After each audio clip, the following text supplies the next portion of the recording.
Hi everyone, ನಾನು ನಿಮ್ಮ ಸಂದರ್ಶಿನಿ ಸ್ವಾಮಿ. ಮನಸ್ಸಲ್ಲದ ಮದುವೆ ಕಥೆಯ ಮುಂದುವರಿದ ಭಾಗ. ಅದಕ್ಕೂ ಮೊದಲು ನನ್ನ ಕಥೆಗಳು ನಿಮಗೆ ಇಷ್ಟವಾಗಿದ್ದರೆ ತಪ್ಪದೆ ಕಮೆಂಟ್ ಮಾಡಿ, ಲೈಕ್ ಮಾಡಿ, ಶೇರ್ ಮಾಡಿ. ಹಾಗೆ ನನ್ನ ಚಾನಲ್ಗೆ ಹೊಸಬರಿದ್ದರೆ ಸಬ್ಸ್ಕ್ರೈಬ್ ಆಗಿ ಪಕ್ಕದಲ್ಲಿರುವ ಬೆಲ್ ಐಕನ್ನ ಕ್ಲಿಕ್ ಮಾಡಿ. ಇದರಿಂದ ನನ್ನೆಲ್ಲ ಕಥೆಗಳ ನೋಟಿಫಿಕೇಷನ್ ನಿಮಗೆ ಸಿಗುತ್ತೆ. ಸೊ ಬನ್ನಿ, ಕಥೆಯ ಮುಂದುವರಿದ ಭಾಗನ ನೋಡೋಣ. ಎಪಿಸೋಡ್ 133. ಇಂದಿನ ಸಂಚಿಕೆಯಲ್ಲಿ ಆದಿ ಅಳುತ್ತಾ, ನಾನು ನಿನ್ನ ಬಿಟ್ಟು ಎಲ್ಲೂ ಹೋಗಲ್ಲ ಆದಿ, ನಿನ್ನ ಜೊತೆ ಬೇಕಾದರೆ ಪ್ರತಿದಿನ ನಾನು ಪ್ರಾಕ್ಟೀಸ್ ಮಾಡ್ತೀನಿ ಎಂದು ತನ್ನ ತುಟಿನ ಉಪ್ಪಿಸಿದ್ರೆ ಆದಿ ಅವಳ ಹಣೆಗೆ ತುಟಿಗೆ ಮುತ್ತಿಟ್ಟು, ನೋ, ನನ್ನಿಂದ ನನ್ನವಳು ಇಲ್ಲಿಗೆ ಡ್ರಾಪ್ ಆಗೋಕ್ಕೆ ಇಷ್ಟ ಇಲ್ಲ. I want my hold Aadya, that's it ಎಂದವನು ಅವಳ ನೋವಿನ ಮನಸ್ಸಿಗೆ ಸಿಹಿ ಮುತ್ತುಗಳಿಂದ ಮುತ್ತಿಸಿದ್ದ. ಆದ್ಯ ಆದಿನ ಬಿಟ್ಟು ಹೋಗದಷ್ಟು ಪ್ರೀತಿ ಮಾಡ್ತಿದ್ಲು. ಅವನ ಆಸೆಯಂತೆ ಆ ಕಾಂಪಿಟೇಷನ್ಗೆ ತನಗಿಷ್ಟ ಇರದಿದ್ದರೂ ಹೋಗೋಕ್ಕೆ ಒಪ್ಕೊಂಡ್ಳು. ಅದು ಕೂಡ ಒಂದಷ್ಟು ಕಂಡೀಷನ್ ಮೇಲೆ. ಬಟ್ ಅದರಲ್ಲಿ ಎಲ್ಲೂ ತನ್ನ ಮಗನ ಬಗ್ಗೆ ಏನೂ ಇಲ್ಲ, ಬರೀ ಆದಿ ಬಗ್ಗೆನೇ ಇತ್ತು. ಆದರೆ ಆದಿ ತನ್ನವಳ ಮನಸ್ಸಲ್ಲಿ ಇರುವ ಕೊರಗನ್ನು ತಿಳಿಯದಿದ್ದರೂ ಅದನ್ನು ಮರೆತು ಖುಷಿಯಾಗಿ ಇರಬೇಕು ಎನ್ನುವ ಉದ್ದೇಶಕ್ಕೆ ಅವಳನ್ನು ಆ ಕಾಂಪಿಟೇಷನ್ಗೆ ಕಳಿಸ್ತಿದ್ದ. ಆದರೆ ಆದಿಗೂ ತಿಳಿಯದು ಅವನ ಈ ಒಂದು ನಿರ್ಧಾರ ಅವರ ಜೀವನದ ದಿಕ್ಕನ್ನೇ ಬದಲಿಸುತ್ತೆ ಎಂದು. ಅವನು ಆದ್ಯ ಮನಸ್ಥಿತಿನ ಸರಿ ಮಾಡೋ ಉದ್ದೇಶದಿಂದ ಅವಳನ್ನು ದೂರ ಕಳಿಸಿದ್ದ. ಆದರೆ ಅವನ ಒಳ್ಳೆ ಉದ್ದೇಶ ಬೇರೆಯವರಿಗೆ ಲಾಭ ಆಗುತ್ತೆ ಅನ್ನೋ ಸಣ್ಣ ಸುಳಿವು ಕೂಡ ಸಿಗಲಿಲ್ಲ ಆದಿಗೆ. ಇತ್ತ ಆದ್ಯ ಮನದಲ್ಲೇ ತುಂಬ ನೋವು ದುಃಖ ಇದ್ದರೂ ತನ್ನ ಗಂಡನ ಬಳಿ ಹೇಳಿಕೊಳ್ಳದ ಪರಿಸ್ಥಿತಿ. ಅದೇ ನೋವು ಹೊತ್ತು ತನ್ನ ಗಂಡನ ಆಸೆಯಂತೆ ಪ್ರತಿದಿನ ಪ್ರಾಕ್ಟೀಸ್ ಮಾಡುತ್ತಿದ್ದರೂ ಅವಳ ಹೃದಯದ ಬಡಿತ ಬರೀ ಗಂಡ ಮಗುವನ್ನೇ ನೆನಪಿಸ್ತಿತ್ತು. ಅವಳಿಗೆ ಅವಳ ವೀಕ್ ಅಂದರೆ ಆದಿ, ಹಾಗೆ ಅವಳ ಸ್ಟ್ರಾಂಗ್ ಕೂಡ ಆದಿನೇ ಆಗಿದ್ದ.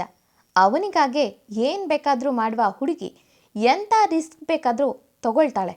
ಅವನಿಗಾಗೆ ತುಂಬ ಅತಿಯಾಗಿ ಪ್ರೀತಿಸುವ ತನ್ನ ಗಂಡನಿಂದ ದೂರ ಇರಬೇಕು ಅಂದರೂ ತನ್ನ ಪ್ರೀತಿ ತ್ಯಾಗ ಮಾಡಿಯಾದರೂ ಅವನನ್ನು ಉಳಿಸ್ಕೊಳ್ಳೋಕ್ಕೂ ಸೈ ಹುಡುಗಿ. ಇದು ಅವಳ ಲೈಫ್ನಲ್ಲಿ ನಿಜ ಆಗುವ ಸಮಯ ಬಂದೇ ಬಿಟ್ಟಿತು. ಮಾರ್ಷಲ್ನಲ್ಲಿ ಯಾವಾಗಲೂ ಪ್ರಾಕ್ಟೀಸ್ ಮಾಡುತ್ತಾ ದಿನಕ್ಕೆ 7-8 ಸಲ ಹುಡುಗನ ಜೊತೆ ಮಾತಾಡುವ ಹುಡುಗಿ ಮಾತ್ರ ಬರೀ ವಿಚಾರಿಸುತ್ತಿದ್ದು ಬರೀ ಆ ದಿನ ಮಾತ್ರ. ಯಾಕಂದರೆ ಗೊತ್ತಿತ್ತು ಅವಳಿಗೂ ತನ್ನ ಗಂಡ ಇದ್ದ ಕಡೆ ಯಾರಿಗೂ ಏನು ಆಗೋಕ್ಕೆ ಬಿಡಲ್ಲ, ಎಲ್ಲ ಚೆನ್ನಾಗಿ ಇರ್ತಾರೆ ಅನ್ನೋದು ಅವಳಿಗೂ ಈಗಾಗಲೇ ತಿಳಿದಿತ್ತು. ಅದಕ್ಕೆ ಪ್ರತಿದಿನ ನೀನೇಗಿದ್ಯಾ ಆದಿ ಎಂದವಳು ತನ್ನ ಮ್ಯಾಚ್ ಡೇ ದಿನ ನೀನು ನನ್ನ ಕಣ್ಮುಂದೆ ಇರಬೇಕು ಇಲ್ಲ ಎಂದು ವಾರ್ನ್ ಮಾಡಿದ್ಲು. ಆಲ್ಮೋಸ್ಟ್ ಎಲ್ಲೇ ಮ್ಯಾಚ್ ನಡೆಯೋದಿದ್ರೂ ಮಿಸ್ಟರ್ ಭೀಷ್ಮಗೆ ಇನ್ವಿಟೇಷನ್ ಹೋಗೋದು ವಾಡಿಕೆಯಾಗಿತ್ತು. ಎಲ್ಲ ಮಾರ್ಷಲ್ ಸ್ಕೂಲ್ಗಳ ಮುಖ್ಯಸ್ಥರ ಪರಿಚಯ ಇವನಿಗಿತ್ತು. ಹಾಗಾಗಿ ತನ್ನ ಹೆಂಡತಿ ಮ್ಯಾಚ್ ನೋಡದೇ ಇರೋಕ್ಕೆ ಸಾಧ್ಯ ಇಲ್ಲ ಅಲ್ವಾ ಮಿಸ್ಟರ್ ಭೀಷ್ಮಗೆ. ಅವತ್ತು ಕೂಡ ಆದಿ ಮನೆಯವರಿಗೆ ಹೇಳಿ ಮಗು ಜೊತೆಗೆ ಫ್ಯಾಮಿಲಿ ಕೂಡ ಕರೆದುಕೊಂಡು ಹೋಗ್ತಾನೆ ಹುಡುಗಿಗೆ ಸರ್ಪ್ರೈಸ್ ಕೊಡೋಕ್ಕೆ, ಆ ಮ್ಯಾಚ್ ನೋಡೋಕ್ಕೆ. ಅವತ್ತು ಆದ್ಯ ಲೈಫ್ನಲ್ಲಿ 2 ಘಟನೆ ನಡೆಯುತ್ತೆ. ಅದರಿಂದ ಅವಳ ಪ್ರೀತಿ ದಿಕ್ಕೇ ಬದಲಿಸುತ್ತೆ. ಅವತ್ತು ಮ್ಯಾಚ್, ಅವಳಿಗೆ ಒಂದು ಲೆಟರ್ ಬಂದಿತ್ತು. ವಿಶೇಷವಾಗಿ, ಇದುವರೆಗೂ ನಿನಗೆ ಎದುರಿಸಿ ನೀನು ನಿನ್ನ ಗಂಡನಿಂದ ದೂರ ಇರು ಅಂತ ಹೇಳಿದ್ದೆ. ಆದರೆ ನೀನು ಹಠಕ್ಕೆ ಬಿದ್ದವಳಂತೆ ನನ್ನ ಮಾತನ್ನು ಇಗ್ನೋರ್ ಮಾಡ್ತಲೇ ಬಂದೆ ಅಲ್ವಾ. ಆದರೆ ಈಗ ನಿಜ ಏನು ಅಂತ ತಿಳಿಸುವ ಸಮಯ. ಇವತ್ತು ನಿನ್ನ ಮ್ಯಾಚ್ಗೆ ಬರುವ ನಿನ್ನ ಗಂಡನ ಫ್ಲೈಟು ಪೂರ್ತಿ ಢಮ್ ಎನ್ನುತ್ತೆ. ಇದರಿಂತನಾದರೂ ನಿನಗೆ ನಾನು ಹೇಳೋದು ಸತ್ಯ ಅಂತ ತಿಳ್ಕೊತೀಯ. ಹಾಂ, ಹಾಗೆ ಈ ವಿಷಯ ಹೊರಗೆ ಇಲ್ಲ ನಿನ್ನ ಗಂಡನಿಗೆ ಹೇಳಿದ್ರೆ ನಿನ್ನ ಹುಡುಗ ಇನ್ನಷ್ಟು ದಿನ ಇರಬೇಕಾದವನು ನಿನ್ನ ಹೋಲ್ ಫ್ಯಾಮಿಲಿ ಜೊತೆಗೆ ಒಂದೇ ದಿನಕ್ಕೆ ಯಮನ ಪಾದ ಸೇರ್ತಾನೆ. ಹಾಂ, ಹಾಗೆ ನನ್ನ ಮಾತು ತಮಾಷೆ ಆಗಿಲ್ಲ, ಎಷ್ಟು ಸೀರಿಯಸ್ ಆಗಿದೆ ಅನ್ನೋದಕ್ಕೆ ಇದೊಂದು ಸಣ್ಣ ಸ್ಯಾಂಪಲ್. ಬಾಯ್ ಮಿಸಸ್ ಏಕೆ ಎಂದು ಬರೆದಿದ್ದ ಲೆಟರ್ ಓದಿ ಮುಗಿಸೋದ್ರೊಳಗೆ ಹುಡುಗಿ ತನ್ನವೆಲ್ಲ ಬೆವರಿತ್ತು. ತನಗೆ ಈ ಲೆಟರ್ ಕೊಟ್ಟಿದ್ದು ಯಾರು ಎಂದು ಕೇಳಿದ್ರೆ ಯಾರ ಉತ್ತರನೂ ಸರಿಯಾಗಿಲ್ಲ.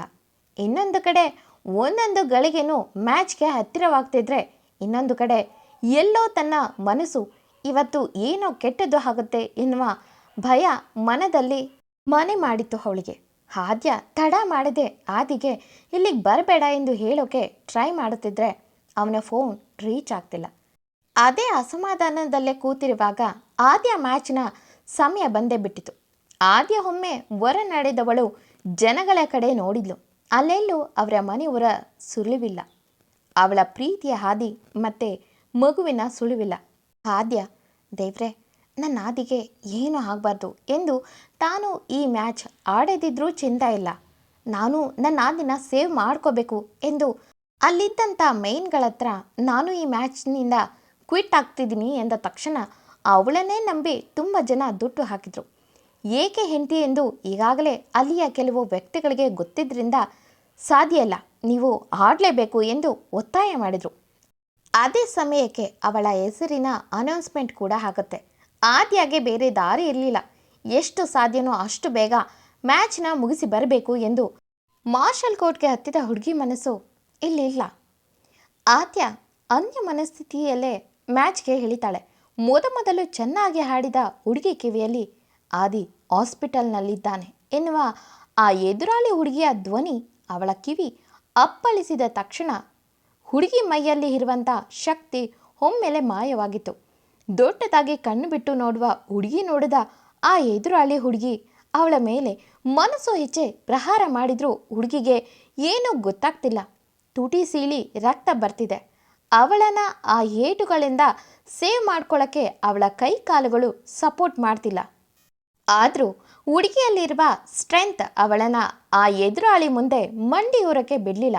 ಕೊನೆಯದಾಗಿ ಆ ಎದುರಾಳಿ ಯು ಆರ್ ಫಿನಿಶ್ ಎಂದು ಕುತ್ತಿಗೆ ಪಾಯಿಂಟ್ಗೆ ಹೊಡೆಯೋ ಮೊದಲೇ ಆದ್ಯ ಎನ್ನುವ ತನ್ನ ಅತ್ತೆಯ ಧ್ವನಿ ಕಿವಿಗೆ ಕೇಳಿದ ತಕ್ಷಣ ಹುಡುಗಿ ನೋಟ ಹೋಗಿದ್ದು ಅಲ್ಲಿ ತನಗಾಗಿ ನಿಂತಿರುವ ತನ್ನ ಫ್ಯಾಮಿಲಿ ಕಡೆ. ತಕ್ಷಣ ಅವಳ ಕಣ್ಣು ಹುಡುಕಿದ್ದು ತನ್ನ ಗಂಡನನ್ನು.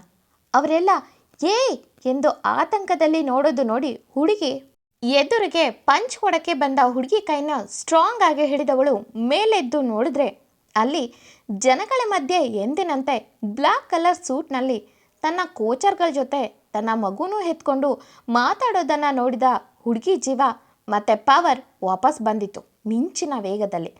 ಆದ್ಯ ಎದುರಿಗಿದ್ದ ಹುಡುಗಿ ಕೈ ಹಿಡಿದಿದ್ದನ್ನ ನೋಡಿದ ಜನ ಹೋ ಎಂದು ಒಮ್ಮೆಲೆ ಕಿರ್ಚಿದ್ದನ್ನು ನೋಡಿ ಆದಿ ಒಮ್ಮೆ ಮ್ಯಾಚ್ ನಡೆಯೋ ಕಡೆ ನೋಡೋಕು ಆದ್ಯ ತನ್ನನ್ನೇ ನೋಡೋದು ನೋಡಿ ಆದಿ ಕಣ್ಣಲ್ಲೇ ಬಿಡಬೇಡ ಎನ್ನುವಂತೆ ಕಣ್ಣು ಸನ್ನೆ ಮಾಡಿದ್ದೇ ತಡ. ಹುಡುಗಿ ತುಟಿಯಲ್ಲಿ ಸಣ್ಣ ನಗು ಮೂಡೋದರ ಜೊತೆಗೆ ಆದಿ ಕೂಡ ಸಣ್ಣ ನಗು ಮೂಡಿಸಿದ್ದ. ಅದೊಂದು ಡೋಸ್ ಸಾಕಾಗಿತ್ತು ಆದ್ಯಾಗೆ. ಮರು ಮಾತಿಲ್ಲದೆ ಹುಡುಗಿ ಫೈರ್ ಆಗಿ ಎದುರಾಳಿಗೆ ಮಣ್ಣು ಮುಗಿಸಿದ್ಲು ಮಿಂಚಿನ ರೀತಿಯಲ್ಲಿ. ಇಷ್ಟೊತ್ತು ಒದೆದಿಂದ ಹುಡುಗಿ ಸ್ಟ್ರೆಂತ್ ಅದೆಲ್ಲಿತ್ತೋ ಈಗ ವಾಪಸ್ ಮಿಂಚಿನಂತೆ ಗೆದ್ದು ನಿಂತ ಹುಡುಗಿ ನೋಡಿ ಆದಿ ಅಲ್ಲಿಂದಾನೇ ಫ್ಲೈಯಿಂಗ್ ಕಿಸ್ ಪಾಸ್ ಮಾಡಿದ್ರೆ ಹುಡುಗಿ ಜೋರಾಗಿ ನಗ್ತಾಳೆ ಆ ಮ್ಯಾಚ್ ಆವರಣದಲ್ಲೇ. ತಕ್ಷಣ ಆದಿ ಖುಷಿಯಲ್ಲೇ ಅವಳ ಬಳಿ ಬಂದಿದ್ದನ್ನು ನೋಡಿ ಆದ್ಯ ಕೆಳಗಿಳಿದು ಬಂದು ಓಡಿ ಬಂದು ಆದಿನ ತಬ್ಬಿದ್ಲು. ಆದಿ, ಅಂತೂ ನನ್ನ ಶ್ರೀಮತಿ ವಿನ್ ಹಾಗೆ ಬಿಟ್ಲು ಎಂದು ನಗುತ್ತಿದ್ರೆ ಆದ್ಯ ಬೆನ್ನ ಹಿಂದೆ ಇದ್ದಂಥ ಬಾಡಿಗಾರ್ಡ್ಸ್ ಕೆಲವರ ತಲೆಗೆ ಪೆಟ್ಟಾಗಿರೋದನ್ನು ಗಮನಿಸಿ ಆದಿನ ಬಿಟ್ಟು ಒಮ್ಮೆ ಆದಿನೇ ನೋಡಿದ್ಲು ತೀಕ್ಷ್ಣವಾಗಿ. ಆದಿ, ಏನಾಯಿತು ಹುಬ್ಬೇರಿಸಿ ಕೇಳಿದ. ಆದ್ಯ, ಆರ್ ಯು ಓಕೆ ಆದಿ ಎಂದಳು ಅನುಮಾನದಲ್ಲೇ. ಆದಿ, ಹಾಂ, ಯಾಕೆ ಎಂದ. ಆದ್ಯ ಒಮ್ಮೆ ಅವನಿಂದ ಇದ್ದ ಹುಡುಗರ ಕಡೆ ಅವಳ ನೋಟ ಇರೋದನ್ನು ನೋಡಿ ಆದಿಗೆ ತಿಳಿತು ಆದ್ಯ ಏನು ಕೇಳ್ತಿದ್ದಾಳೆ ಎಂದು. ಆದಿ, ಅದು ಒಂದು ಸ್ಮಾಲ್ ಆಕ್ಸಿಡೆಂಟ್ ಎಂದ ನಾರ್ಮಲ್ ಆಗಿ. ಆದ್ಯ ಹುಬ್ಬಿಸಿದು ಒಮ್ಮೆ ಆದಿ ಪೂರ್ತಿ ದೇಹನ ಚೆಕ್ ಮಾಡಿ ಅಲ್ಲೇ ಇದ್ದ ತನ್ನ ಮನೆಯವರನ್ನು ಸೂಕ್ಷ್ಮವಾಗಿ ಗಮನಿಸಿದ್ಲು. ಯಾರಿಗೂ ಏನೂ ಆಗಿರಲಿಲ್ಲ. ಆದ್ಯ ಮುಖದ ಮೇಲಿರುವ ಗಾಬರಿನ ಗಮನಿಸಿದ ಹುಡುಗ, ಆದ್ಯ, ನಾವೆಲ್ಲ ಓಕೆ, ನೀನು ಟೆನ್ಷನ್ ಆಗುವಂಥದ್ದು ಏನೂ ಆಗಿಲ್ಲ ಎಂದ.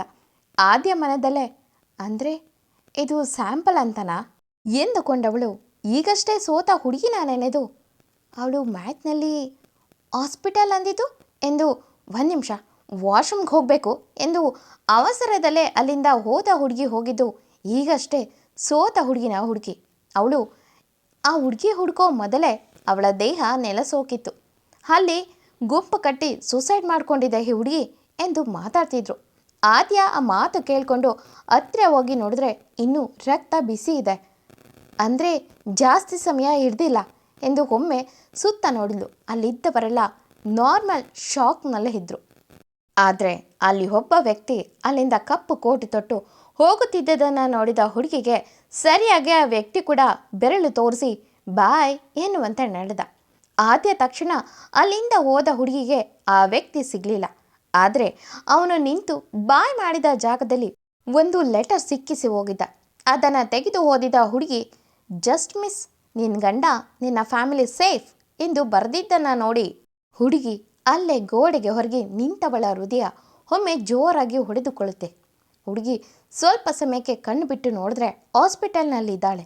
ಆದ್ಯ ಕಣ್ಣ ಮುಂದೆ ಆದಿ ತನ್ನ ಹಣೆಗೆ ಕೈ ಕೊಟ್ಟು ತಲೆ ಬಗ್ಸಿ ಕೂತಿದ್ದಾನೆ. ಎಂದಿನಂತೆ ಈ ಕತೆ ಮುಂದುವರಿಯುವುದು. ಈ ಕತೆ ನಿಮಗೆ ಇಷ್ಟವಾಗಿದ್ದರೆ ತಪ್ಪದೆ ಕಮೆಂಟ್ ಮಾಡಿ, ಲೈಕ್ ಮಾಡಿ, ಶೇರ್ ಮಾಡಿ. Thank you for watching.